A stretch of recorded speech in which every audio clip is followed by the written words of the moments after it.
Hello everyone, welcome back. So today I will show you how you can export your collections from the Postman. Okay, so I have these collections and I want to export this अपनी entity and import in another system or laptop. Okay, so whatever you can do that. So our topic is how to export the data from the collection, Postman collection. Okay, so just what you have to do, just these things, close here, click here, three dot. Okay, so here you will get more option, more export.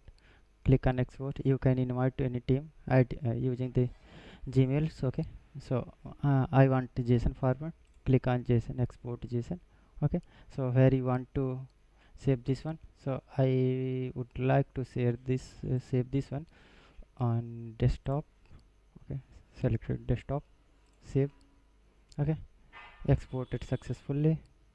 Go to the desktop, here अपनी again JSON. Okay, you can share with anyone, then he or she can import in Postman collection. Just what you need to do, click on import.